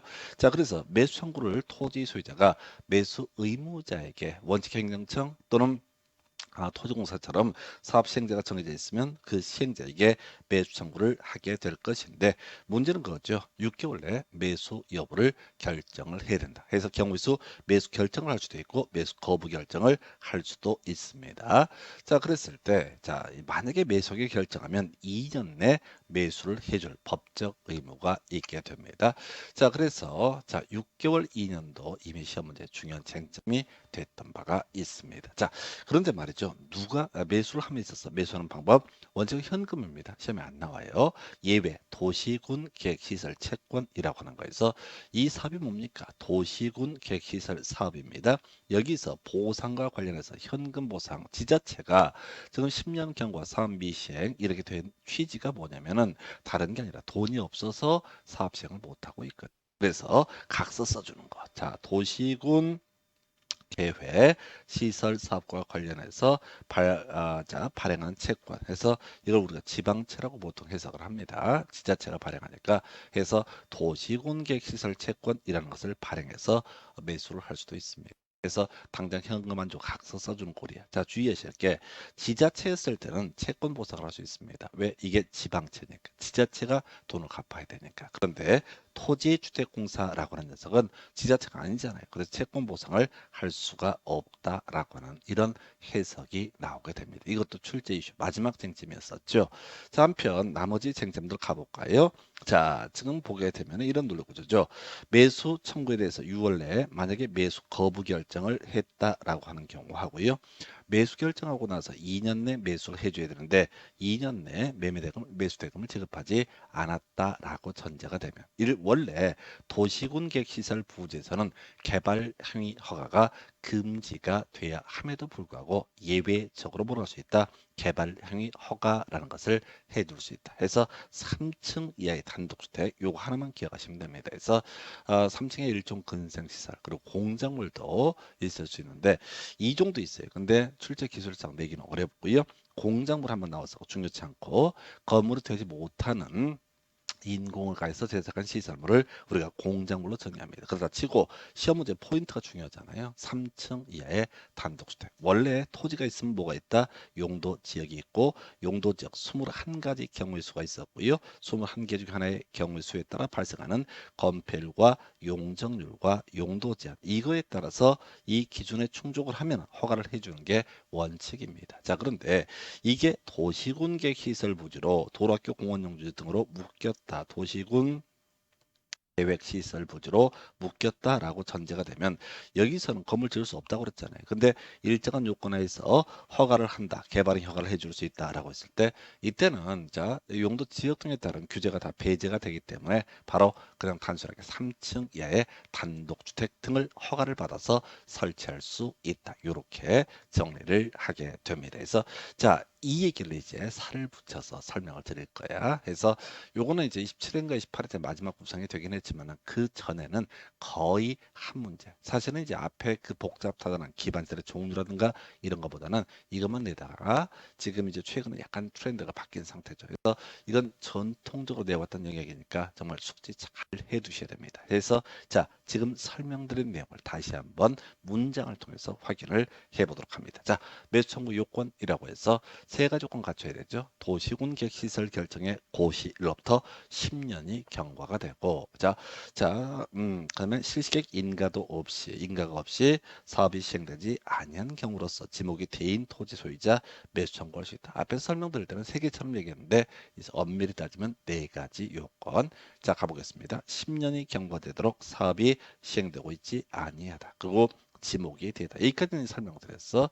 자, 그런데 실시계획 인가라고 하는 거 없다고 되어 있습니다. 자, 앞에서 도시군 객시설 사업 관련해서 실시계획의 인가 라고 하는 개념, 자 구체적인 건설 계획에 관한 확정을 의미하게 됩니다. 그래서 실시계획 인가가 없다라는 얘기는 즉슨 언제 사업 시행될지 도대체 알 수가 없는 상태입니다. 그래서 이런 네 가지 요건을 모두 충족하면 어떻다? 바로 매수 청구를 할 수가 있다. 자, 그래서 출제 포인트 기본적으로 자 지자체가 매수 의무자가 되게 됩니다. 왜? 이 도시군 계획시설을 입안했던 사람이 누구냐면 지자체이기 때문에 지자체가 매수 의무자가 되는 게 원칙이 되겠습니다. 자, 그런데 예외 토지주택공사라고 되어 있죠. 그래서 아까 지금 토지공사, 지방공사, 지방공단 같은 녀석들 바로 시행대로 지정을 받을 수 있다고 그랬어요. 그래서 만약에 토지공사가 또 지방공사, 지방공단이 사업 시행자로 지정을 받았다라고 한다면 그 사람이 바로 매수 의무자가 되게 된다. 매수 청구를 누구한테 해야 된다? 만약에 토지공사가 시행자로 정해졌으면 토지공사한테 매수 청구를 하게 됩니다. 자, 그래서 자 이때 토지만 매수를 청구를 하는 게 아니라 그 토지 위에 이미 건축물이나 정착물이 있었으면 그것도 같이 묶어서 매수 청구를 할 수 있다. 해서 뭐 요거는 이제 별로 그렇게 중요한 건 아니고요. 일단은 매수 청구의 상대방이 여러 가지 쟁점에서 출제 쟁점이 되게 됩니다. 자, 그래서 자 일단은 그렇게 매수 청구하고요. 간단하지만 중요한 쟁점. 자, 만약에 매수 청구 있게 되면 얼마? 6월 이내 토지 소유자 등에게 매수 여부를 결정해서 통지를 해줘야 된다. 그리고 만약에 매수 의무자가 매수하기로 결정했을 때는 자, 2년 내 매수를 해야 된다. 그래서 6개월 2년. 그래서 별게 아닌데 과거에 한참 유행했던 문제, 숫자 넣기 문제. 해서 이 파트의 특징이 지분들이 너무 길어서 힘들어요. 그래서 그런 게 되겠고. 자, 이제 또 하나의 쟁점. 매수하기로 결정을 했다. 그럼 매수할 때 현금으로 매수하면 원칙입니다. 자, 지자체가 매수 의무자입니다. 예, 지자체도 원칙적으로 현금으로 매수를 해야 됩니다. 토지주택공사가 매수 의무자다. 그러면 당연히 토지공사도 현금으로 매수를 하게 됩니다. 근데 이제 분석을 해봐야 돼. 만약에 토지주택공사의 경우에는 당연히 현금으로만 매수할 수 있습니다. 왜? 채권 보상, 도시군 계획시설 채권이라는 것을 발행할 수 없기 때문에 바로 현금으로만 매수할 수 있습니다. 자, 근데 시험 문제 뭐라고 나냐면 뭐 사를 막 복잡하게 구하라. 그러고 나서 토지주택공사인 매수무자에게는 도시군 계획시설 채권을 발행할 수 있다. 그래서 지급할 수 있다 해서 틀리게 구성이 됐다. 있습니다. 마지막 문제였습니다. 그런데 아까 우리 매수무자가 다시 정리하게 되면 지자체, 시장 군수 같은 지자체가 되는 게 원칙이다라고 이렇게 봤습니다. 그래서 지자체의 경우 논리적으로 현금으로 보상함이 원칙입니다. 그러나 예외적으로 일정한 요건 하에서 다 도시군 계획시설 채권을 발행할 수 있다. 지급할 수 도시군 계획시설 채권으로 이 매매 대금, 자 뭐죠? 매수 청구에 대한 대금을 지급할 수 있다. 도시군 계획시설 채권이라는 것은 지금 당장 돈을 주겠다는 게 아니라 최대 10년까지 상환기간 최대 10년이라고 되어 있잖아요. 최대 10년까지 뒤로 미루는 겁니다. 그래서 핵심 이슈는 중간 우리가 분명히 분석해야 돼. 그런데 우선은 도시군 지자체 매수무자 채권 보상 도시군 계획시설 채권으로도 매매 대금을 채권 보상을 할 수가 있다. 이렇게 가게 됩니다. 자, 근데 전제 요건이 있어요. 그래서 요즘 거의 나오지 않는 건데 이렇게 매수 청구를 했던 토지 소유자가 나는 현금은 됐고 자 나는 채권 보상 원한다. 이게 이제 왜 채권 보상을 원할 수가 있냐면은 이론상 경우의 수인데 일반 은행 금리보다 채권 금리가 더 세거든요. 그래서 원하는 경우 요즘은 거의 나오지 않습니다. 23회, 24회 때 벌써 7, 8년 전에 나오고 거의 안 나오는 케이스. 자, 여기서 출제 이슈는 이 문제 매수 청구를 한 토지가 비업무용 토지로서 그 가액이 3천을 초과하는 경우 그 초과하는 금액 부분에 대해서는 어떻다 강제로 싫다고 해도 채권 보상을 할 수 있다. 자, 전제 한번 보겠습니다. 매수 의무자가 지자체가 됩니다. 그래서 이 지자체에 대해서 매수 청구 등이 이루어져 있게 되고 법적 요건을 충족을 했다고 했을 때 만약에 지자체가 매수하기로 결정했다면 2년 내 매수를 해야 됩니다. 근데 매수를 하면서 꼭 현금을 줘야 되는 것은 아니고 지자체 매수 의무자라고 전제가 됐을 때 이게 이 문제의 토지가 비업무용 토지. 비업무용 토지가 뭐냐면 중요한 게 아니야. 자, 우리가 세법할 때 비업무용 토지를 공부를 하게 되는데 그 자체는 여기서는 중요한 게 아니고 3천만 원을 초과할 때 초과하는 금액 부분에 대해서는 강제로 채권 보상을 할 수가 있다. 만약에 매수 청구를 한 토지가 9천만 원에 해당이 된다. 그러면 원한다. 난 다 채권 보상을 원해. 그러면 9천 전부를 어떻다? 현금으로. 원할 때는 자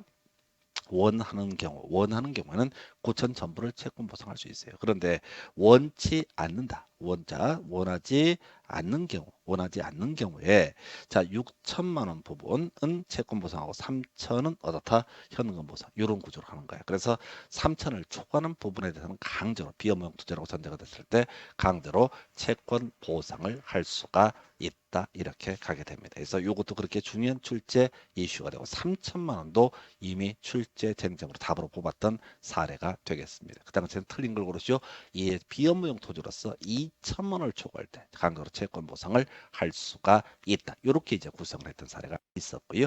자, 그다음에 개발 행위 허가 등에 관한 주제. 아까 우리 설명드릴 때 이런 거 있었잖아.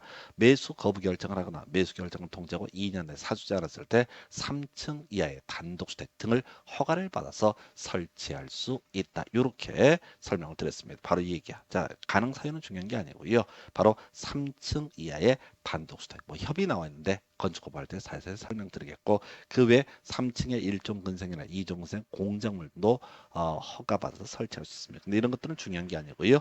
지금 시험에서는 지금까지 문제에서는 3층 이하의 단독주택 이것만 어떻다 허가받아서 설치할 수 있다. 그래서 용도 지역과 무관하게 자 최대 범위 3층 이하의 단독주택. 그럼 시험 문제 구성할 때 틀리게 구성하려면 4층의 공동주택, 4층의 단독주택 이렇게 장난을 치게 됩니다. 예, 이걸로 끝이에요. 그래서 지금 도시군 객시설 부재 매수 청구 다시 한번 정리해 보겠습니다. 그래서 자 매수 청구 요건 10년 경과 사업 미시행 지목돼 그 외 실시객 인가도 이루어지지 않았다라고 전제가 됐을 때 바로 토지 소유자인 토지 소유자는 원칙적으로 지자체 예외 토지공사처럼 사업 시행자가 정해진 경우 그 시행자에게 매수 청구를 할 수 있다. 매수 의무자는 6월 이내 매수 여부를 결정해야 되고 만약에 매수기를 결정했을 때 2년 내 매수를 해야 된다. 그런데 또 이제 토지공사와 지자체가 달라지는 부분이 그래서 토지공사는 현금으로 매수할 수 있고요. 지자체의 경우 자 지방채라고 해서 도시군 계획시설 채권이라는 것을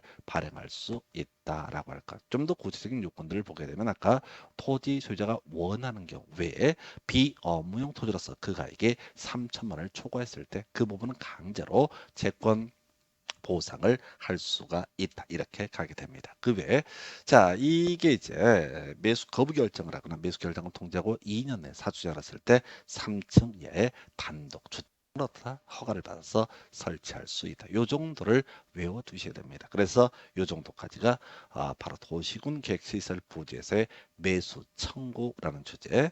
지금 저희가 이제 유튜브 등을 통해서 강의를 올리고 있는데 계속 같은 내용을 외우셔야 돼요. 외우는 방법은요. 처음에 책을 보면 좋겠지만은 진도가 안 나가니까 그때는 이 강의를 지금 제가 핵심 엑기스만 가지고 계속 반복을 하고 있습니다. 여러분들이 한 두세 번 듣게 되면 저절로 다 외워지시게 됩니다. 걱정하실 거 없고요. 지금 오늘 당장 하시는 게 중요합니다. 그래서 이렇게 해서 매수 청구라는 주제에 대해서 설명을 드렸고요. 자, 잠시 끝났다가 이제 지구 단위 계획, 지구 단위 계획 구역 관련한 쟁점들 확인해 보도록 하겠습니다. 잠시 끝났다가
자, 이번에 이제 논의할 주제는 다섯 번째 관리 계획, 지구 단위 계획에 대해서 보도록 합니다. 사실은 이제 지구 단위 계획이라고 하는 게 현실적으로 가장 많은 이슈가 되는 도시공 관리 계획.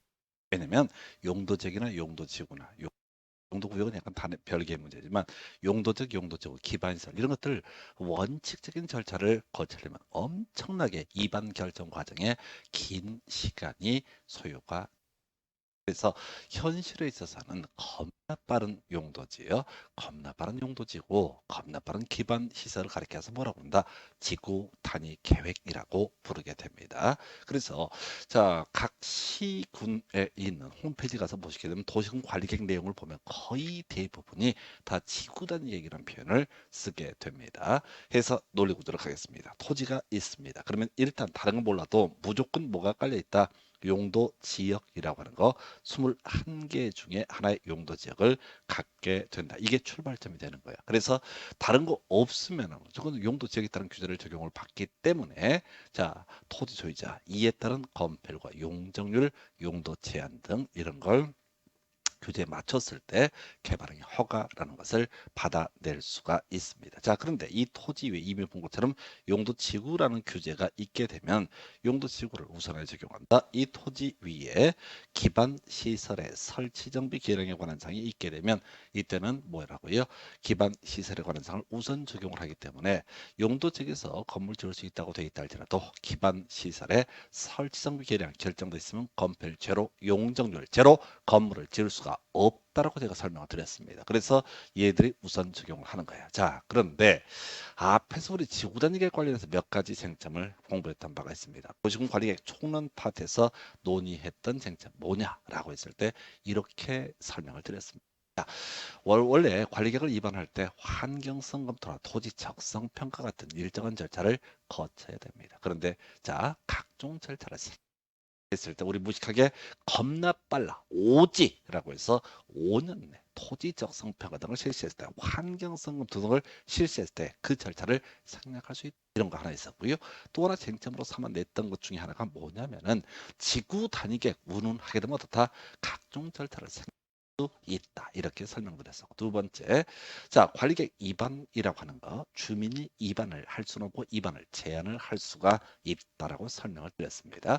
자 그런데 위반을 제한함에 있어서 동의라고 하는 것이 필요했었죠. 기반 시설의 설치 정비 계량에 관한 계획은 5분의 4 이상의 동의. 나머지 지구단위 계획과 산업 유통 개발 진흥지구는 3분의 이상의 동의를 받아서 제한할 수 있다. 그 외의 쟁점으로서 시장 군수가 위반한 지구 단계는 도지사가 아니라 시장 군수가 직접 결정한다. 그래서 이런 얘기들 논의의 전반적인 맥락이 뭐냐면 지구 단위 계획이라고 하는 것은 겁나 빠르게 어떤 토지에서 건폐율과 용적률과 용도 제한을 빠르게 결정을 하고 싶은 뭐야 바로 지구 단위 계획으로 결정을 하면 된다. 이렇게 정리를 하게 됩니다. 이게 기본 논리 구조가 되는 거예요.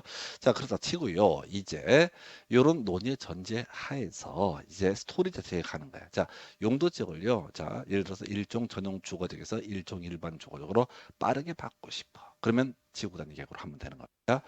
용도 지구를 뭐 우리가 그런 거 있어. 경관지구 해서 자연 경관지구 시가지 경관지구, 특화 경관지구 해서 자시특 이런 식으로 외웠잖아요. 이걸 바꿔주고 싶어. 그러면 그때는 용도지구의 지정 변경에 관한 계획을 가져가면 시간들이 많이 걸립니다. 그런데 지구 단위 계획으로 하면 빨라요. 자, 도로학교 공원을 만들기로 처음 결정을 했어요. 그 노선을 좀 바꾸려고 그래. 자, 공의 면적을 바꾸려고 그래. 그러면 경면상의 변경이란 뭘로 할 수 있다? 지구 단위 계획으로도 할 수가 있다. 그래서 자, 지구 단위 계획이라는 얘기는 표현과는 전혀 별개의 문제로 뭐라고요? 엄청나게 빠른 용도지. 엄청나게 빠른 용도지고 엄청나게 빠른 기반설. 그 얘기는 빨리빨리 건폐율, 용적률, 용도 제한의 규제를 바꿀 수가 해석을 하게 됩니다. 다만 이 지구 단위 계획을 수립하기 위한 지역적 범주 아무데나 지구 단위 계획을 수립하는 것이 아니라 일정한 범위에다 지구 단위 계획을 수립을 하게 되는데 지구 단위 계획을 수립하기 위한 지역적 범주를 지구 단위 계획 구역 그래서 얘는 두 번 합니다. 먼저 도시군 관리계획 위반 결정 과정을 통해서 지구 단위 계획 구역을 한번 지정하고 그리고 나서 지구 단위 계획을 수립하면 두 번 해요. 그래도 훨씬 빨라. 빠르면 6개월 안에 다 끝나버리는 게 지구 단위 계획 구역과 지구 단위 계획에 관한 주제가 됩니다. 최근 시험 문제에서 지구 단위 계획의 의의가 출제가 됐습니다. 그래서 도시군 계획 수립지 상정 일부에 대해서 점점점 도시군 관리계획이라고 정의를 합니다. 그래서 결국은 지구단 계획, 지구단 계획 구역도 관리 계획의 일종이 될 테고, 자 도시군 계획 수립 대상지역은 하나의 시나 군을 얘기합니다. 하나의 시나 군 전부를 대상으로 수립하는 것이 아니라 일부 지역에 대해서 토지용 합력, 기능 증진, 미군 개선, 양원 환경 확 계획적 체계적 관리 등을 위해 수립하는 관리 계획을 가리켜서 지구 단위 계획이라고 정의를 하게 됩니다. 해서 이게 읽으려고 하면 안 돼. 해서 하나의 도시가 있어. 그러면 용도지역이 있을 테고 경우에 따라서 용도지구가 있을 테고 이것들을 겁나 빠르게 바꿔줄 필요가 있을 때 먼저 지구 단위 계획 구역을 지정하고 그리고 나서 이 토지에 대해서 어떻게 건폐율과 용적률과 용도 제한을 규제할 것이냐라고 하는 것을 뭐라고 그런다? 지구 단위 계획이라 부른다라고 해서 자 용어의 정의 이렇게 한번 체크해봤고요. 자 첫 번째 실질적인 출제 포인트. 자 의도 나왔어요. 그런데 제일 수험생이 어려워하는 게 지구 단위 계획구역과 지구 단위 계획구역에서 의무적 지정 대상적과 재량적 지정 대상적을 비교하는 게 출제 쟁점이 되게 됩니다. 그래서 자 외우시면 됩니다. 이게 뭐라고요? 지정하여야 한다. 이걸 이제 보통 교재에서는 의무적 지정 대상지역이라고 얘기를 합니다. 자, 그리고 나머지가 재량적 지정 대상지역. 재량적 지정 대상지역은 종류가 너무 많아서 여러분들이 외울 수가 없습니다. 뭐가 나올지 알 수 없어요. 해서 외우도록 합니다. 정택 10년이라고 하는 거, 녹지 30만 개념 설명드립니다. 해서 정비구역, 재개발, 재건축하는 구역입니다. 자, 그리고 사업이 완료가 되고 나서 10년이 경과가 돼. 그럼 이제 이 지역에 약간 문제가 생길 수 체계적으로 관리할 필요가 있으니까 어떻다? 반드시 지구 단위 계획구역으로 해야 된다. 그다음에 택지 개발지구. 자, 이거 어디서 공부했어요? 용도지역 파트에서 한번 공부했던 주제죠. 신도시 만드는 거. 여기서 사업이 완료가 되고 10년쯤 경과가 되게 되면 어떻다? 설람화될 우려가 있다. 그래서 계획적, 체계적 관리 등을 위해서 지구 단위 계획구역으로 지정하고 지구 단위 계획을 수립을 해야 된다. 이렇게 정리를 하게 됩니다. 자, 한편 우리가 도시적이라는 용도 지역, 자 우리가 그 용도 지역 21개 중에서 도시적은 16개로 나눠지게 되고 크게 네 가지 주상 공록입니다. 그래서 녹지라고 하는 부분에서 주거적이나 자또 녹지에서 상업지역, 녹지에서 공업적으로 변경되는 지역으로서 그 규모가 30만 이상이다. 30만이라는 의미는 대규모를 상징합니다. 그래서 대규모 개발이 예정돼 있다. 그러면 계획적, 체계적 관리 등이 필요할 것이다. 그래서 반드시 어떻다? 지구 단위 계획구역으로 지정을 해야 된다. 이렇게 갑니다. 그래서 이건 아무 의미 없어요. 자, 왜냐면 도시개발구역도 의미가 비슷한데 법엔 빠져 있거든. 또 딴 데서는 도시개발구역은 지구 단위 계획구역으로 결정 고시된 것으로 본다. 이런 명제도 있어요. 그래서 여러분들이 이제 공법이라고 하는 것을 제가 체계가 필요한 부분들은 체계를 설명을 드릴 겁니다. 그리고 이렇게 기계적으로 이렇게 암기를 해야 될 부분들은 이렇게 기계적으로 외워주시. 그래서 이게 이제 더럽게 어려운데 앞에 엄청나게 긴 말을 깔아줍니다. 그래서 여러분들이 기억을 해야 되는 쟁점 뭐라고요? 지정해야 한다든지 할 수 있다든지를 먼저 체크를 하셔야 돼요. 예를 들어서 자 뭐가 있을까요? 지금 이제 자, 뭐가 있을까? 자, 지구 단위 계획구역 지정해야 한다라는 명제 앞에 뭐가 있으면 정택 10년, 녹지 30만 있으면 오른편. 다른 것 들어가면 다 뭐야? 지정할 수 있다. 이런 식으로 하는 거야. 그래서 나중에 문제 가지고 설명드리겠지만 무조건 우리가 기억을 해야 되는 건 지정해야 한다든지 할 수 있다든지를 먼저 분석하는 게 지혜로운 모습이 되게 됩니다. 문장이 길기 때문에 읽다 보면 다 그 말이 그 말 같아서 이게 첫 번째 포인트. 그리고 요걸로 이제 바로 넣기 문제가 하나의 유행처럼 출제가 이루어지고 있는데 자 지구 단위 계획이 지정이 됐다라고 했을 때 자 결국은 이건 틀이죠. 일정한 지역을 영역을 묶은 것에 불구하고 실질적으로 어떻게 건폐율과 용적률과 용도 제한을 규제를 할 것이냐라고 하는 내용은 지구 단위 계획을 통해서 확정이 됩니다.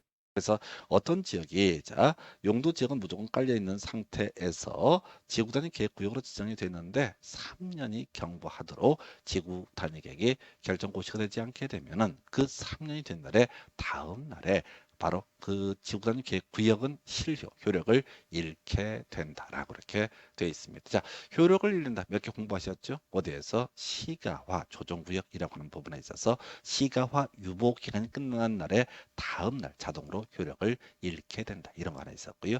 바로 앞에서 공부했던 주제 도시군객 시설 결정의 고시로부터 20년 내에 사업이 시행되지 않게 되면 20년이 된 날에 다음 날에 효력을 잃는다. 똑같은 구조. 이건 이제 숫자 싸움이 될 거야. 3년이 된 날에 다음 날. 요 원래 안 나왔습니다. 길어서 잘 내기 힘든데 이제 낸다라면 바로 느끼 예상을 해 볼 수가 있습니다. 그래서 결과적으로 지구단위 계획구역 지정해야 된다 하고 할 수 있다 비교하는 거 하나의 포인트고요. 지구단위 계획구역 지정되고 나서 3년 내 지구 탄핵이 결정고시, 수립고시가 되지 않게 되면 3년이 된 날에 다음 날에 효력을 잃게 된다. 요건 이제 예상하는 문제입니다. 그래서 이렇게 해서 지구 단위 계획 구역에 관한 쟁점 체크를 해봤고요. 그 다음에 이제 검토할 거 지구 단위 계획. 실질적으로 이 지구 단위 계획 구역 안에서 어떻게 건폐율과 용적률과 용도 제한을 다룰 것인가. 이걸 우리가 지구 단위 계획이라고 부르게 됩니다. 그래서 이 지구 단위 계획 수립 기준이라고 하는 거 국토교통부 장관이 정한다라고 되어 있습니다. 그래서 정한다. 누가 정한다? 국토교통부 장관이 정한다. 이렇게 외워주셔야 돼. 정한다. 누가 정한다? 국토교통부 장관이 정한다. 자, 25회 때 이렇게 나왔어요. 지구단 계획 수립 기준 등은 시도지사가 국토부 장관과 협의해서 정한다. 자, 다시 시도지사가 국토부 장관과 협의해서 정한다. 시도지사가 국토부 장관과 협의해서 야, 그 맞는 것 같단 말이야. 아니야. 정한다 앞에는 뭐가 있어야 돼? 국토교통부 장관이 정한다. 이게 앞에서 광역도시계획 수립기준, 도시군관리계획 수립기준, 또 도시군 기본계획 수립기준. 나중에 정비법에서 정비계획, 정비기본계획 수립기준, 도시개발법에서 개발계획 수립기준. 자, 이걸 외우라는 얘기가 아니라 정한다라는 명제가 있으면 그 앞에는 누가 국토교통부 장관이 정한다. 이렇게 외워주셔야 됩니다. 안 그러면 읽다가 내용에 당해요. 해서 이런 게 이슈가 되겠고, 자, 이거 이제 행위자는 완화. 자, 요거 엑기스만 담아놓은 거예요. 그래서 뼈대를 정확히 잡아야 돼. 앞에서 정택 10년, 녹지 30만 지정해야 된다. 왜? 법에 써 있으니까 이렇게 무식하게 외웠던 것이고, 지금 행위 제한의 완화라는 개념은 체계를 잡으셔야 됩니다. 자, 다시 얘기를 시작해 볼까요? 토지가 있게 됩니다. 그러면 항상 토지는 뭐가 있다? 토지가 있으면, 자, 토지가 있으면은 여기는 용도지역 21개 중에 하나의 용도지역. 용도지역은 오직 한 개만 정할 수 있다고 그랬어요. 물론 이 토지에 용도지구가 있을 수도 있겠죠. 뭐 용도구역이 있는 경우 기반 시설의 설정비 계량에 관한 사항이 있을 수도 있어. 그건 그러다 치고 일단은 자, 이 용도지역을 통해서 발생하는 규제 건축물의 건축과 관련해서 건폐율 옆으로 펼치는 거 용적률 용도 제한 이게 기본 규제고 이 건폐율 용적률에서 높이 제한까지 이렇게 최대 4가지 규제가 나오게 됩니다. 자, 그리고 이미 공부한 것처럼 용도지역은 도시지역 16개 있었고요. 관리지역, 계획관리, 생산관리, 보전관리라고 해서 3가지 농림지역 그리고 자연환경 보전지역 하나씩 해서 총 21가지 경우의 수가 있게 된다. 그 중에서 자, 우리가 3가지 있었죠. 지금 관리지역, 농림지역, 자연환경 보호전적을 제외한 용도지역, 주상공독에 해당하는 지역을 도시지역이라고 부르게 됩니다. 한편 관리, 농림, 자연환경 보호전지역 등을 묶어서 부를 때 도시지역 외 지역이라고 부르게 됩니다. 그래서요, 이 도시지역이라고 하는 용도지역에 대해서 지구단위 계획구역이 지정되고 지구단위계획이 수립이 된다라고 했을 때 기존의 용도지역 등에 따른 규제를 완화 적용을 할 수가 있습니다. 물론 강화되는 것도 있습니다. 사안에 따라서. 근데 우리가 시험용으로 이슈가 되는 건 완화가 핵심이야. 그래서 뭘 완화할 수 있다? 건폐율을 완화 적용할 수 있다. 뭘 완화할 수 있다? 용적률을 완화 적용할 수 있다. 뭘 완화할 수 있다? 용도 제한이라고 하는 개념. 여긴 주택만 지어 상가만 지어 이런 것들 규제를 완화 적용을 할 수 있다. 그 외에 자 중요 포인트가 되는 게 높이 제한이라고 하는 거 완화 적용을 할 수 있다. 주차장 설치 기준 완화 적용을 할 수 있다. 이런 식으로 갑니다. 그래서 일단은 체계를 잡으셔야 돼. 건폐율과 용적률과 용도 제한 그리고 높이 제한까지 완화 적용을 할 수가 있다라고 이렇게 전제입니다. 물론 시험에서 가장 많은 출제 쟁점 26회 28회 나왔던 쟁점은 주차장 설치 기준의 완화라는 개념이 되게 됩니다. 얼마까지? 100%까지 완화 적용을 할 수 있습니다. 자, 그래서 주차장 얘기부터 먼저 설명을 드리고 나머지 비교해 가면서 설명을 드릴 거예요. 자, 주차장 설치 기준. 네, 주차장 반드시 주차장법에 따라서 확보를 해야 됩니다. 그런데 말이죠. 이 주차장이라고 하는 게 필요 없는 경우가 있어. 어떤 경우 한옥마을이라든가 자 차 없는 거리 뭐 이런 것들 이런 걸 외우는 게 아니야. 주차장이란 말만 나오면 얼마까지 완화 적용할 수 있다? 100%까지 완화 적용할 수 있다. 자, 100% 완화 적용한다는 얘기는 뭐냐면은 설치 의무가 면제가 된다라는 의미를 가지고 있습니다. 해서 이걸 어떻게 해석하는 거냐? 차 없는 것. 자, 어떤 지역이 전국에 차 없는 거리 몇 군데 안 됩니다. 자, 근데 주차장법이라고 하는 법에서는 건물 지을 때는 일정한 요건 하에서 무조건 주차장을 설치할 의무를 규정을 해놓고 있습니다. 그런데 한옥마을이나 차 없는 거리 이런 경우 가끔 있단 말이죠. 그러면 이제 그런 지역에서는 주차장을 설치해서 뭐 하겠습니까? 차가 들어올 수가 없는데. 그래서 자 쓸모없는 규제다. 그래서 이 주차장 법을 통해서 규제를 바꿔주는 것이 아니라 지구 단위 계획이라는 지구 단위 계획이라는 제도를 통해서 주차장 설치물을 면제를 시켜주게 됩니다. 그래서 지금 이제 26회 때, 28회 때 아까 설명드린 것처럼 주차장 설치 기준 요걸 갖고 쟁점을 삼아내. 자, 그 다음에 이제 욕심 부리게 게 높이 제한 얘기가 될 텐데, 자, 요 얘기를 하려면 이제 뭐랑 비교해야 돼? 도시적 외 지역, 계약 관리 지역, 농림 지역, 자연환경 보전 지역에 지구 단위 계획 구역이 지정되고 지구 단위 계획이 수립될 때 뭘 완화할 수 있냐? 자, 건폐율 자 완화 적용할 수 있습니다. 용적률 완화 적용할 수 있습니다. 용도 제한 완화 적용을 할 수 있습니다. 세트 세 가지 건폐율, 용적률, 용도 제한은 똑같은 구조야. 도시 지역에 지정돼 있던 도시적 외 지역의 지구 단위 계획 구역이 지정돼 있던 상관없이 똑같은 구조로 돼 있는 거야. 자, 그렇다 치고 이제 중요 출제 포인트 높이 제한이라고 하는 거 완화 적용할 수가 없다. 자, 시골 같은 경우는요. 높이 제한이 문제가 되지 않습니다. 굳이 완화시킬 실익이 없어요. 그래서 시골에서는 높이 제한 완화 적용을 할 수가 없다. 이렇게 가게 되는 겁니다. 이게 29회 때 출제가 됐었죠. 그래서 이게 지금 제가 정리를 해놓으니까 이렇게 그림을 보는 거지 법조문이 고질고질하게 겁나 복잡하게 돼 있어. 그래서 그 수많은 법조문을 일반 수험생들이 쳐 읽고 막 외워보겠다고 용을 써. 될 것 같아? 안 돼, 안 돼. 돌아서면 잊어버리는데 그 복잡한 법조문을 외울 수 없어. 이렇게 뼈대를 가지고 다시 갑시다. 건폐율과 용적률과 용도전 높이 제한 이게 주요한 규제가 되게 될 텐데 자 시골에서 도시적 외 지역 물론 문제를 구성할 때는 계획관리 지역 이렇게 예시를 할 겁니다. 그래서 도시적 외 지역에서는 규제 완화의 필요성이 없기 때문에 높이 제한은 완화적 필요가 없다. 주차장도 시골에서는 문제가 안 되잖아. 자, 시골에 뭐 명절 이럴 때 시골 갔다 리나 뭐 이런 데 갔다 하십시다. 그럼 차 어디다 대? 아무 데나 대면 돼. 그렇지? 주차장이 뭐니? 이런 개념은 필요가 없다. 그러니까 높이 제한이나 주차장 설치 기준을 도시적 외적에서는 완화 적용할 세력이 없다라고 봅니다. 물론 중간에 건폐율은 원래 건폐율의 용도 지역 등에 따른 건폐율이 있잖아요. 또 원래 용도 지역에 따른 용적률이 있잖아요. 그래서 건폐율은 최대 1.5배. 원래 건폐율에 그다음에 용적률은 최대 2배까지 완화 적용한다. 뭐 이런 게 있는데 이런 것들은 나와도 답이 안 돼. 숫자 바꿔치기에 건폐율과 용적률 숫자를 바꿔치기 하는 식으로도 출제가 됐지만 중요한 건 아니에요. 자, 이제 아직 안 나왔지만 답이 될 수 있는 중요한 쟁점을 설명을 드립니다. 바로 도시 지역에 지구 단위 계획이 지정이 됐다. 그때 아까 도시적 외 지역에서는 완화 적용할 여지가 없다고 해서 필요가 없으니까 법에 규정되어 있지 않습니다. 자, 근데 도시 지역에 지정된 지구 단위 계획에서 높이 제한 1.2배, 원래 높이 제한은 1.2배까지 다 완화 적용할 수 있다. 그래서 개발 진행 중 이런 거 현혹되면 안 돼. 도시 지역이냐, 도시적 외 지역이냐 이걸 그림을 딱 잡아야 돼. 그리고 나서 시골에서는 높이 제한 완화한다.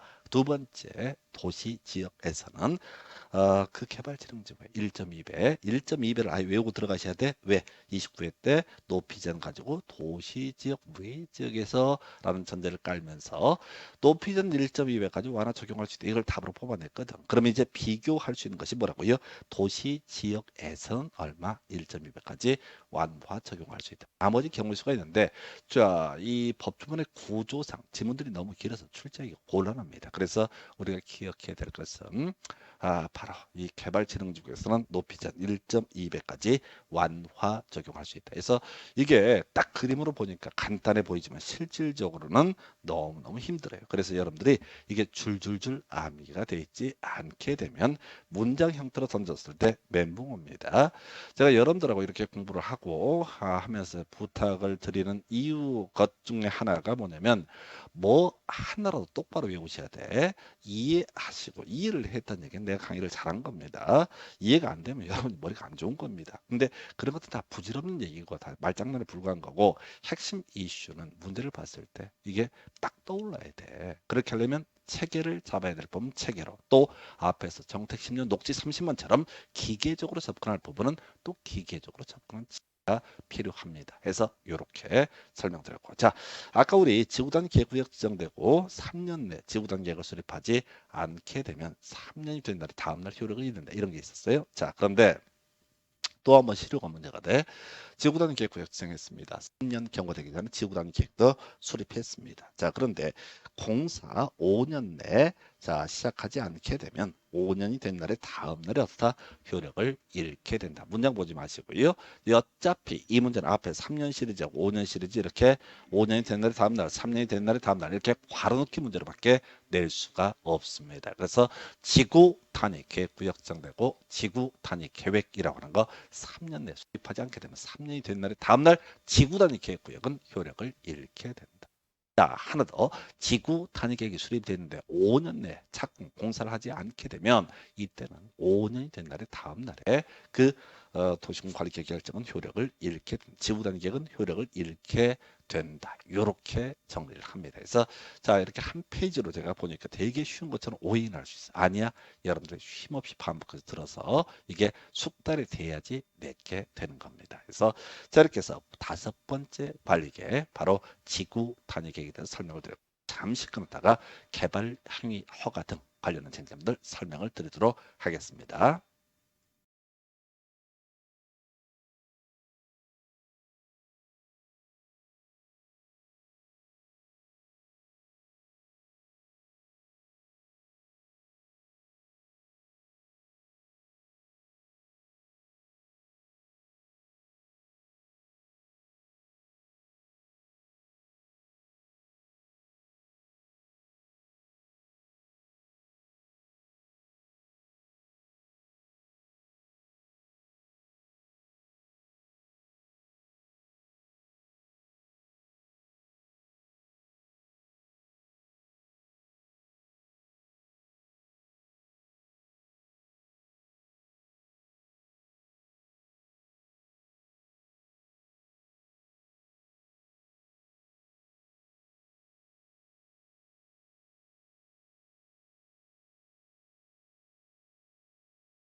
자, 계속해서 이제 개발 행위 등에 관한 쟁점 보겠습니다. 양들이 좀 애매해서요.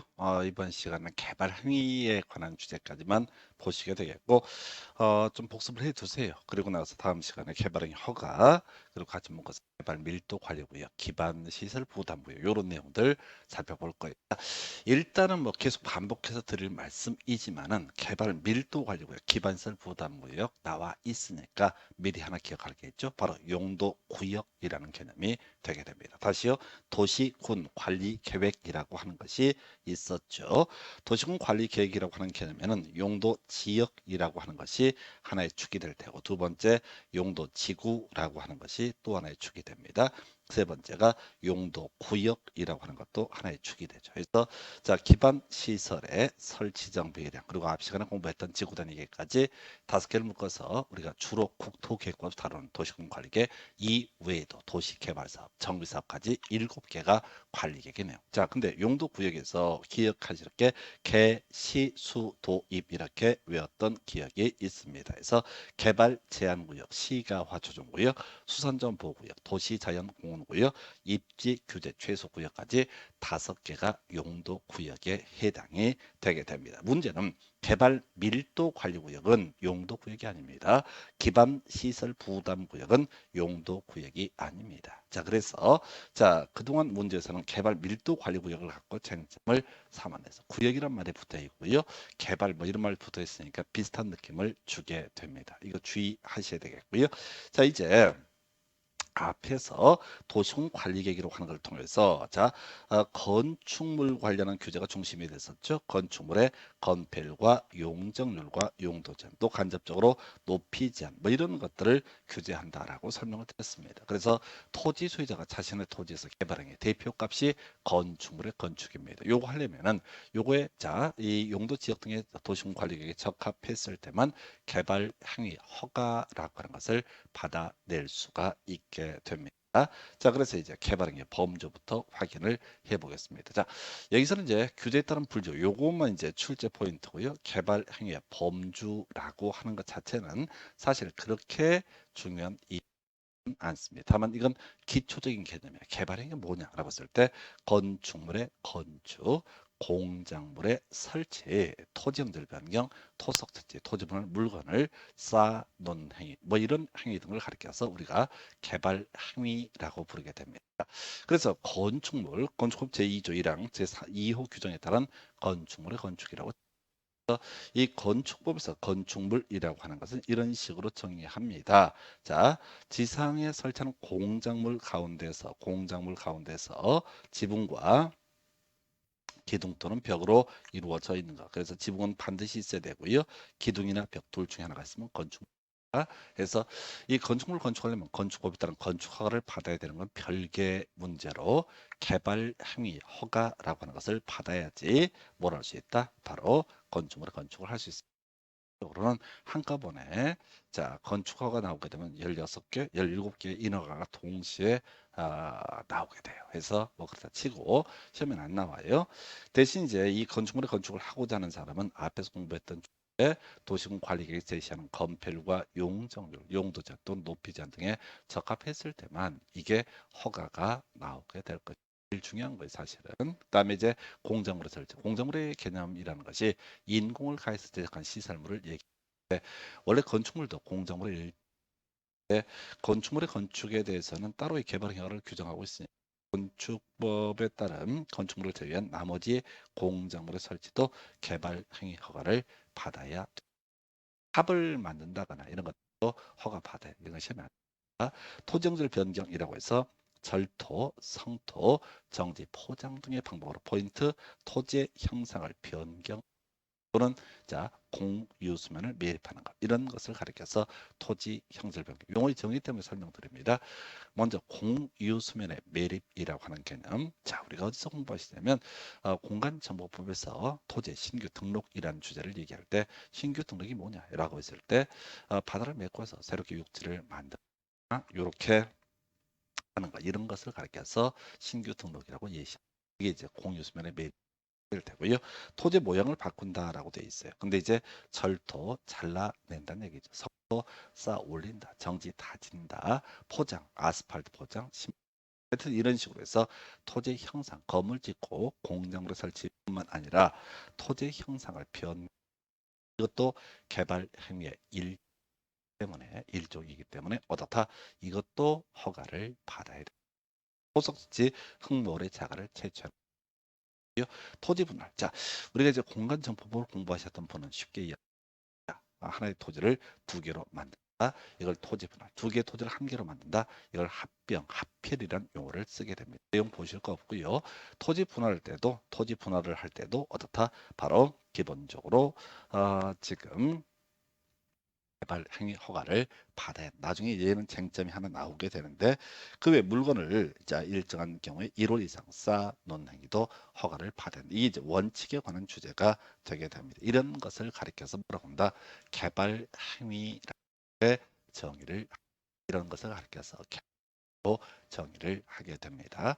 자, 그래서 6개 내용을 보셨는데, 자, 이제 오늘 외우셔야 될 게, 자, 요즘엔 잘 내지 않는데 한때 유행했던 문제입니다. 그래서, 자, 어떤 개발행위, 건축물의 건축이 됐든, 공정물의 설치가 됐든, 토지 영질 변경이든, 토속 채취든, 토지 분할이든, 물건을 쌓는 행위든, 이런 행위를, 이런 원칙적으로 허가를 받아야 됩니다.